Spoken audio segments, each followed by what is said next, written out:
In today's video, I'm going to teach you how to join groups in Instagram. By the end of this walkthrough, you'll know exactly how to find and join Instagram group chats so you can connect more easily with people who share your interests. First, open the Instagram app on your phone and make sure you're logged into your account. From the home screen, look at the bottom of the screen and tap on the messages icon. This is usually shown as a small paper airplane or chat symbol, and it will take you to your direct messages inbox. Once you're inside your messages, you'll see any existing conversations you already have. To start looking for a group, tap the new message icon at the top right corner of the screen.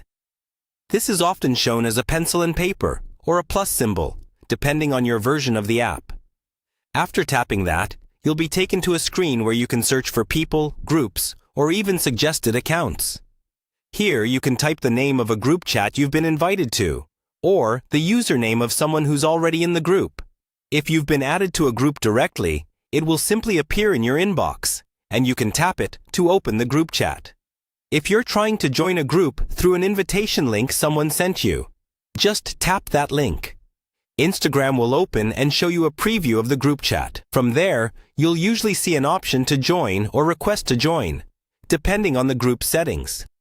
Tap that, and once your request is accepted or the group is open, you'll be added automatically. Inside the group chat, you'll see all the messages that members have shared. You can now send your own messages, photos, videos, and reactions just like you would in a regular one-to-one chat. Take a moment to scroll up and get a feel for the group's tone and rules, if they've shared any. This helps you join the conversation respectfully and stay on topic. If at any point you feel a group is not for you, you can leave it. Just tap the group name at the top of the chat to open the group details, then scroll down and select the option to leave the chat. You can also mute notifications if you want to stay in the group but reduce the number of alerts you receive. And that's it. That's how you join groups in Instagram, whether through your Messages tab or an invite link, and how to manage your experience once you're inside.